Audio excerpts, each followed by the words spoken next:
really wanted to go into the people. I wanted to connect. I wanted to understand my state. I wanted to walk.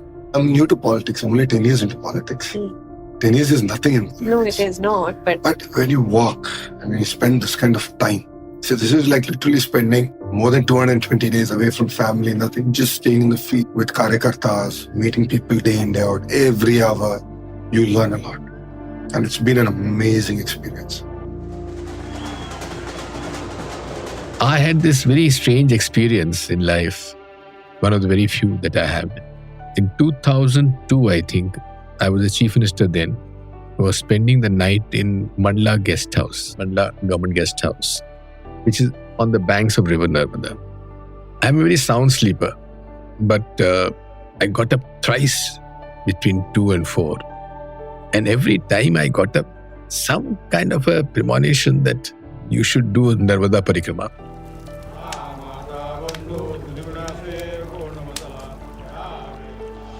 Call it a spiritual journey or an electoral exigency. Politicians in India are known to initiate Padyatras to reinvent their politics. After all, the original Padyatra by Mahatma Gandhi in 1930 had drawn Indians into the freedom struggle. A simple act of disobedience, of making salt at Dandi in Gujarat, had rattled the British. Since then, Padyatra has been incorporated in the political playbook. In this episode of ET's Morning Brief, we will speak to politicians who have embarked on this long and arduous journey of Padyatras, and we'll examine a few basic questions.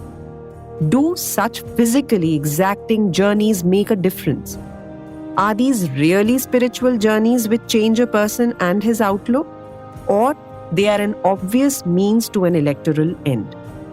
This is the Morning Brief, and I'm your host Nidhi Sharma.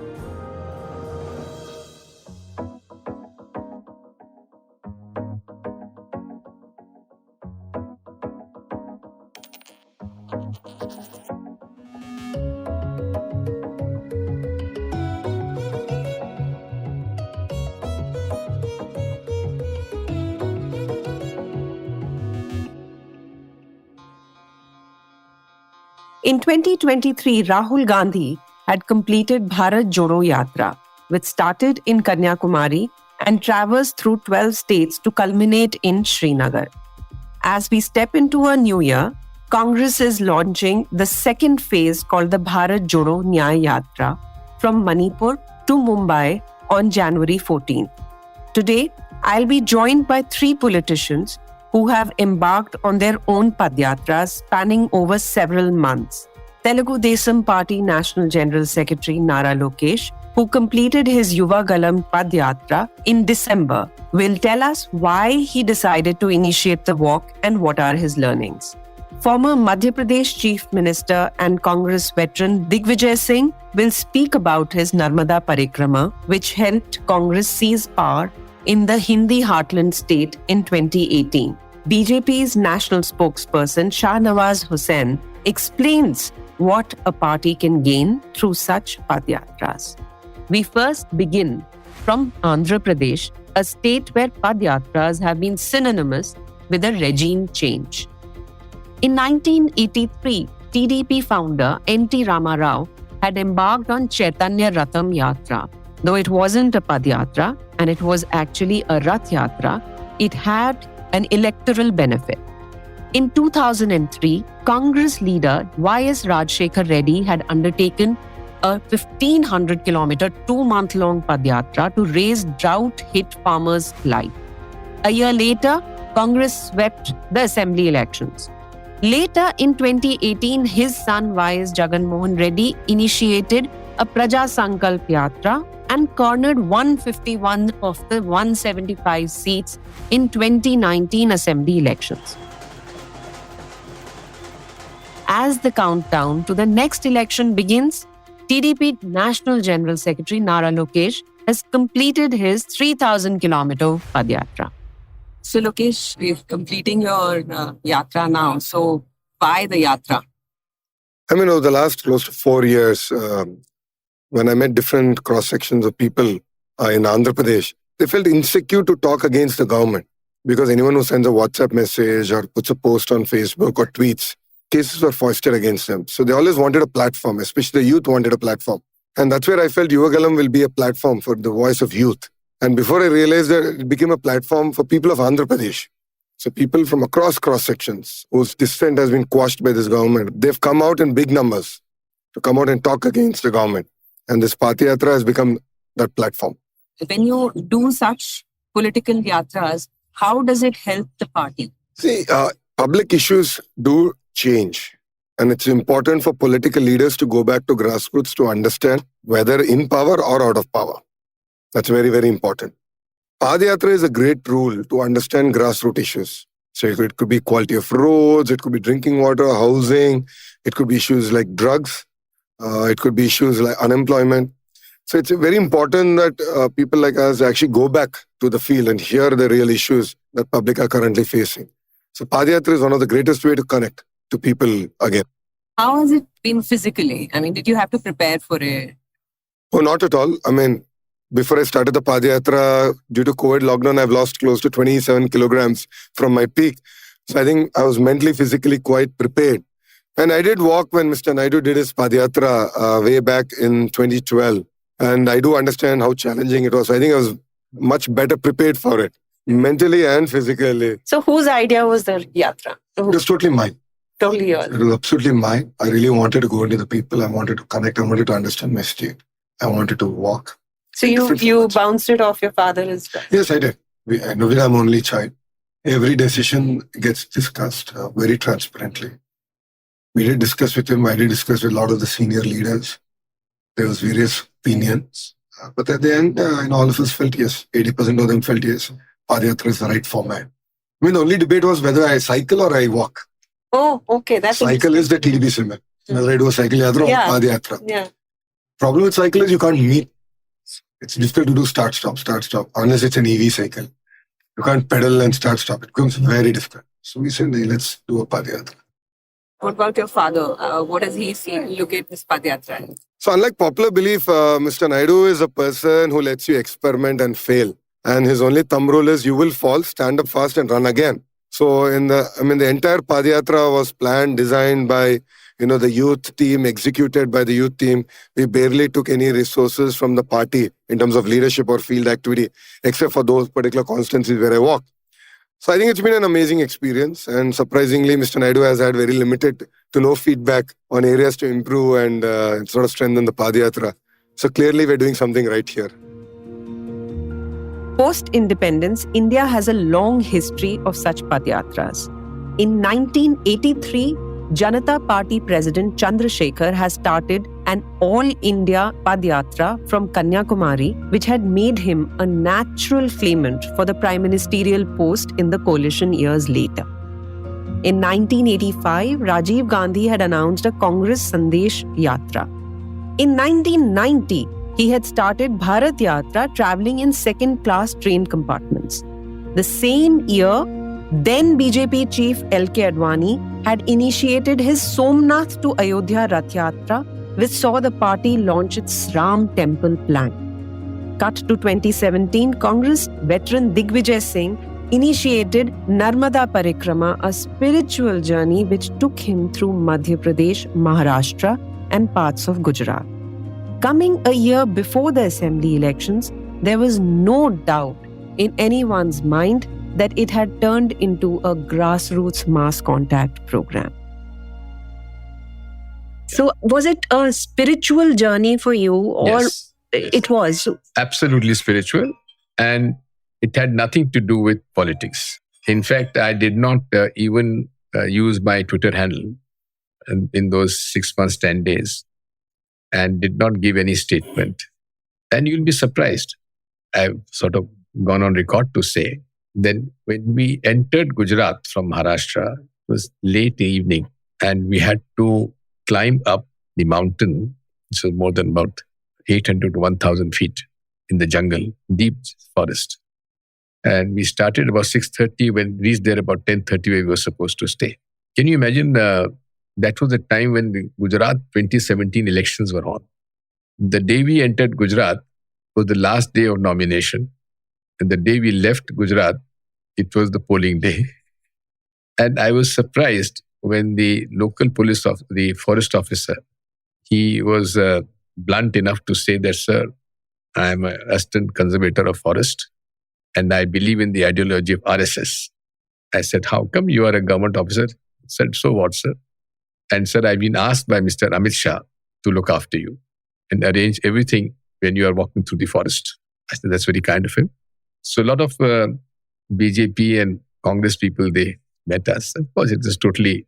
And I remember another village in Bharuch, where we stayed overnight. It was raining. We were put up in the dharamshala of a kebat.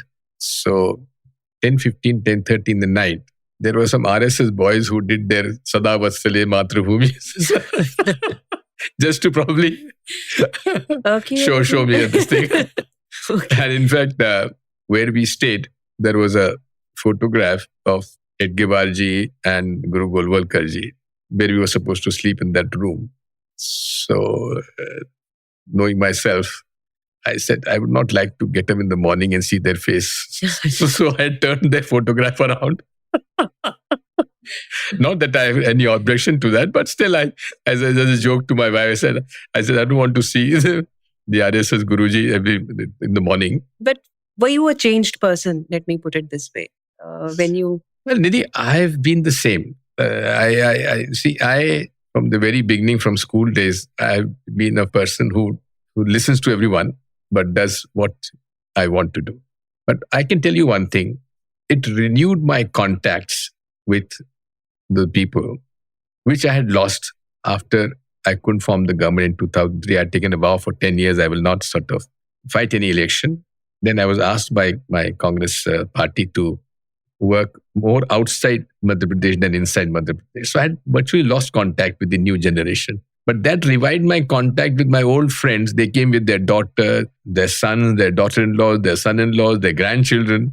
That was a great sort of meeting place where they brought food for us, sweets for us. They arranged our stay. All that, mass kind of a movement developed, which politically benefited me personally.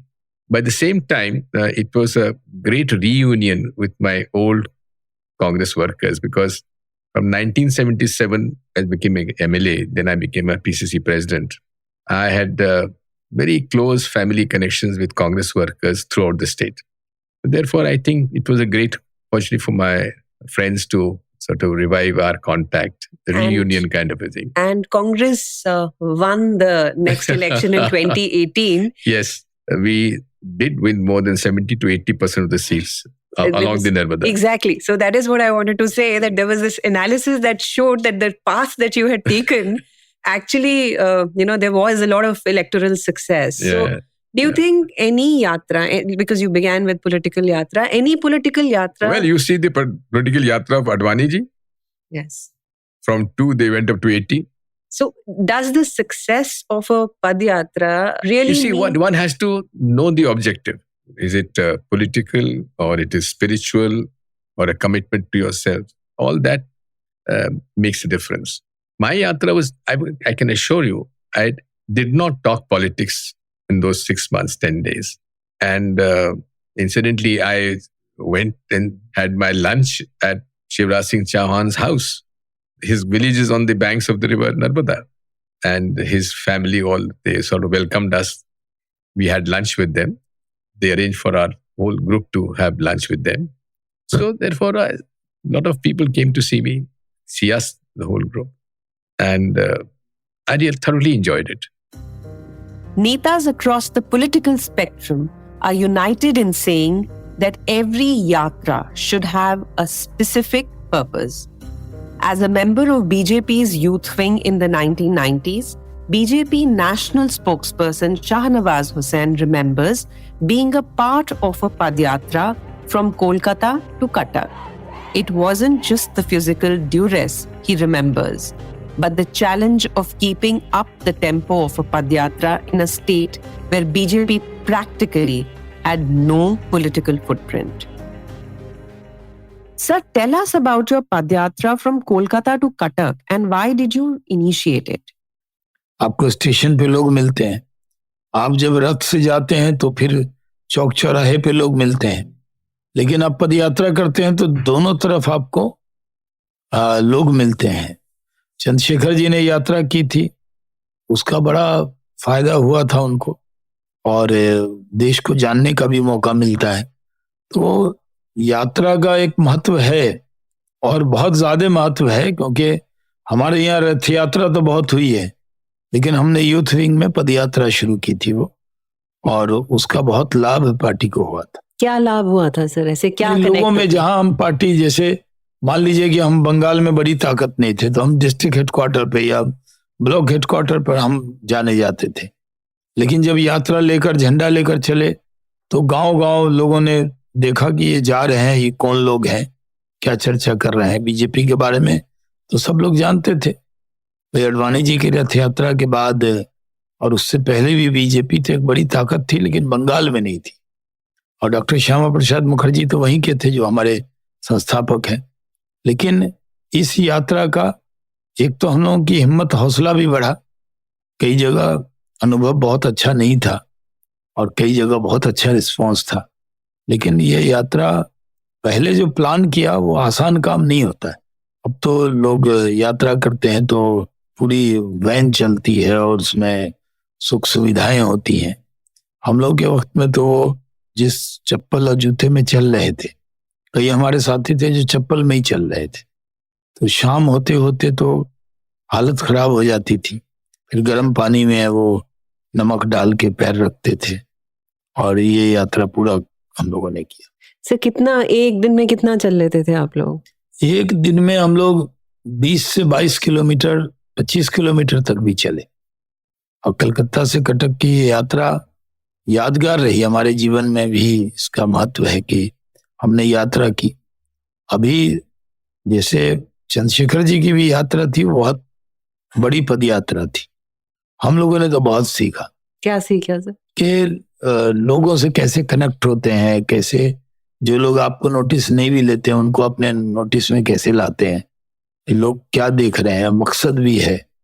जैसे हम लोगों को नेताजी सुभाष चंद्र बोस को समर्पित थी वो यात्रा, तो हम लोग उनको आदर्श मानते हैं अपना, कि उन्होंने देश के लिए बहुत बड़ा काम किया। तो युवा मोर्चा के नाते, हम लोग भारतीय जनता युवा मोर्चा के नाते ये था कि हम लोग इसको पूरा करेंगे और उनको श्रद्धांजलि भी होगी। तो हर बार जब भी हम ऐसी, जैसे भारत जोड़ो यात्रा के बारे में बात करते हैं या किसी के बारे में बात करते हैं, हमेशा इसको एक इलेक्शन से रिलेटेड रहता है कि हमारी यात्रा इलेक्शन वाली नहीं थी। जो युवा मोर्चा की यात्रा थी, हम सब लोग थे, कोई व्यक्ति की यात्रा नहीं थी। उसका कोई मकसद व्यक्ति का वाला नहीं था, समर्पित थी, और चुनाव भी नहीं था उस वक्त। लेकिन और लोग जो यात्रा, जो भारत जोड़ो का कह रहे हैं, इनका तो मकसद ही था भारत जोड़ो। कहीं टूटा हुआ हो तो जोड़ो। कहाँ टूटा हुआ था भारत? कहाँ कोई आंदोलन चल रहा था? कहाँ कोई अलगाव की बात कर रहे थे? भारत तो जुड़ा हुआ है, जुड़ा ही रहेगा। लेकिन नाम दे दिया कि भारत जोड़ो और नफरत छोड़ो। और नफरत तो जिन्होंने फैलाई वही ये बात कह रहे थे, इससे कोई फर्क पड़ने वाला नहीं था। हम लोग तो भारत जोड़ो यात्रा में को पॉलिटिकल यात्रा कह सकते हैं। हमारी पॉलिटिकल नहीं थी, हमारी नेताजी सुभाष चंद्र बोस को युवाओं के जरिए एक श्रद्धांजलि थी, और उस पथ पे हम लोग चले थे। एक पदयात्रा को जब सक्सेस बोला जाता है, या हम मतलब आप लोग जैसे चले, तो उसका एक मकसद होना जरूरी है या नहीं? मकसद तो होना ही चाहिए। बिना मकसद के आप चले जा रहे हैं तो आप चले जाइए नेहरू पार्क में, देखिए लोग भागे जा रहे हैं 20 किलोमीटर रोज। बहुत लोग मिलेंगे, पूछे क्यों भागे जा रहे हैं, तो बस सेहत के लिए। उनका मकसद सेहत है। और जो भारत जोड़ो यात्रा थी, इसका मकसद पार्टी की, उनकी सेहत या उनकी अपनी इमेज बिल्डिंग। किसी ने उनको बता दिया कि आपकी ऐसी इमेज बनेगी। जैसे किसी ने समझा दिया कि टी शर्ट पहनने से आपकी इमेज जो है वो बहुत अच्छी हो जाएगी। तो टी शर्ट पहनने उपलब्धि क्या रही? टी शर्ट के अलावा तो कोई उपलब्धि नहीं रही। It is evident that if a politician goes on a padyatra, there is always a political purpose. The route is well charted after a meticulous analysis of assembly constituencies and what political gains could come out of traversing them.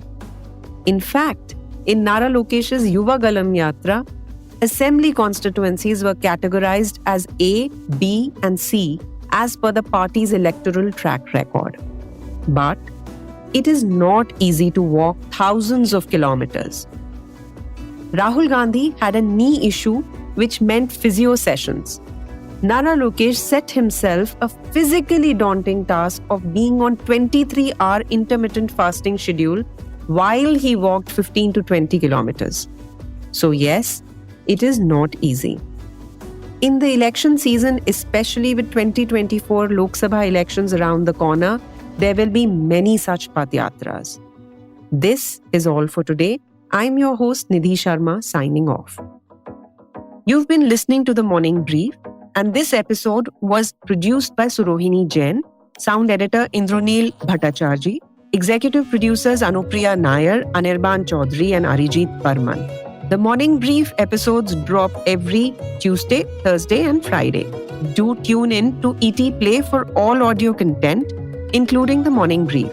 You can listen to our podcast on all major podcast streaming platforms. Thank you for listening and have a lovely day ahead. All external sound clips used in this episode belong to their respective owners. Credits are mentioned in the description.